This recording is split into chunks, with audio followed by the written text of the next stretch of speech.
Assalamualaikum warahmatullahi wabarakatuh. Perkenalkan, nama saya Ria Yusnita, NIM 220222144, Prodi Administrasi Publik Reguler 4. Di sini saya akan membahas materi tentang teori dalam realisasi anggaran publik. Apa sih itu realisasi anggaran? Yaitu merupakan proses pelaksanaan segala sesuatu yang telah direncanakan dan dianggarkan oleh organisasi publik. Dalam literatur, anggaran dikenal atau terikat dengan operasional manajemen. Istilah tersebut diartikan sebagai proses yang menemukan organisasi publik mencapai tujuannya, penambahan dan penggunaan sumber yang efisien. Setiap organisasi, baik publik maupun swasta, pabrik atau penyediaan layanan mempunyai fungsi operasional. Fungsi sangat penting dalam mencapai tujuan organisasi. Teori dalam realisasi anggaran publik. Yang pertama, kualitas sebagai manfaat persaingan. Pengelola organisasi akan mendapatkan dampak positif dari kualitas yang tinggi, karena kualitas merupakan isu yang melingkupi seluruh organisasi. Sebaliknya, kualitas yang rendah dapat berdampak negatif terhadap kinerja organisasi.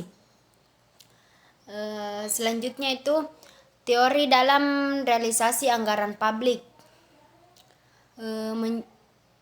Mencegah permasalahan kualitas. Berbagai upaya untuk meningkatkan kualitas dan dilakukan demi tercapainya pengelolaan organisasi yang baik. Alasannya adalah bahwa peningkatan kualitas dapat mengembangkan berbagai isu terkait organisasi, pegawai, desain produk, metode proses, dan pembelian. Sistem realisasi anggaran publik. Pengelolaan operasi atau realisasi anggaran publik mengacu pada arahan atau pengendalian sistematis atau proses yang mengubah menjadi barang dan jasa. Fungsi ini sangat penting bagi sistem produksi barang dan jasa, baik bagi organisasi publik maupun organisasi swasta. Pengelolaan operasi atau realisasi anggaran publik dapat dilihat dari 3 perspektif yang berbeda, yakni realisasi anggaran sebagai fungsi, realisasi anggaran sebagai penunjang karir, dan realisasi anggaran sebagai perangkat keputusan. Selanjutnya yaitu siklus realisasi anggaran publik. Siklus realisasi anggaran terdiri dari serangkaian kegiatan setelah penganggaran ditetapkan dan dilanjutkan dengan pelaksanaan anggaran tersebut. Siklus realisasi anggaran dibagi ke dalam 3 kegiatan, yakni persiapan, pelaksanaan, dan penyelesaian. Setiap tahap realisasi anggaran publik terbagi ke dalam 3 kegiatan utama, yakni pencairan atau pengeluaran. Pencairan anggaran merupakan proses di mana dana telah dianggarkan, APBN atau APBD, disalurkan atau dikeluarkan untuk membiayai program dan kegiatan yang telah direncanakan. Dan yang kedua yaitu realisasi pendapatan. Realisasi pendapatan adalah proses di mana pemerintah menerima pendapatan yang telah dianggarkan. Pendapatan ini bisa berasal dari pajak, retribusi, dana, dan perimbangan, hibah, dan sumber-sumber lainnya. Dan yang ketiga yaitu pelaksanaan. Pelaksanaan anggaran adalah proses di mana dana yang telah dicairkan digunakan untuk menjalankan program dan kegiatan yang telah direncanakan dalam anggaran. Masing-masing kegiatan utama tersebut sebagai siklus realisasi anggaran. Setiap kegiatan utama itu terbagi lagi ke dalam kegiatan pertahapan, persiapan, proses pelaksanaan, dan penyelesaian. Adapun teknik pelaksanaan realisasi anggaran publik. Yang pertama, peramalan.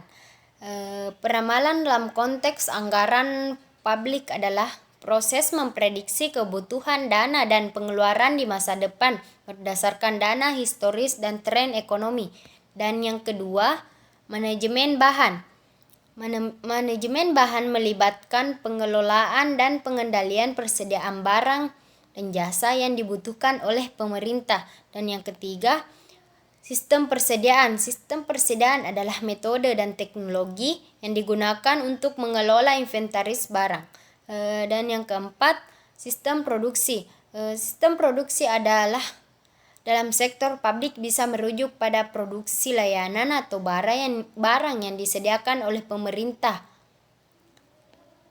untuk memenuhi kebutuhan masyarakat. Dan yang kelima, perencanaan sumber daya manusia. Perencanaan sumber daya manusia melibatkan penentuan kebutuhan tenaga kerja, rekrutmen, pelatihan, dan pengembangan staf pemerintah. Dan yang keenam, penjadwalan. Penjadwalan adalah proses menetapkan waktu pelaksanaan berbagai kegiatan atau proyek pemerintah.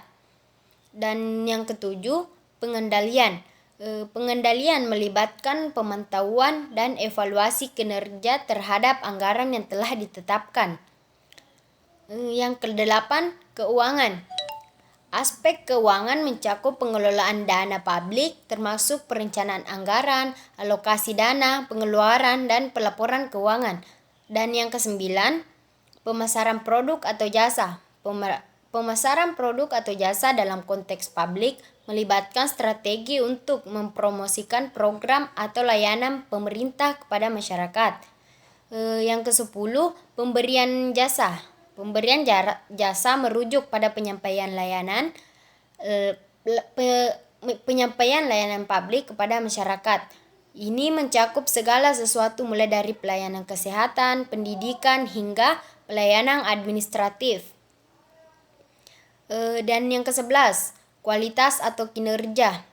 Kualitas atau kinerja mengacu pada standar dan efektivitas pelaksanaan program dan penggunaan anggaran.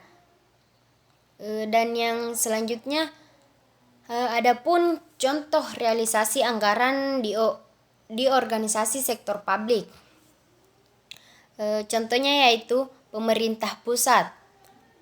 Pemerintah pusat adalah lembaga pemerintahan yang memiliki kewenangan tertinggi di suatu negara dan bertanggung jawab atas pengelolaan seluruh negara.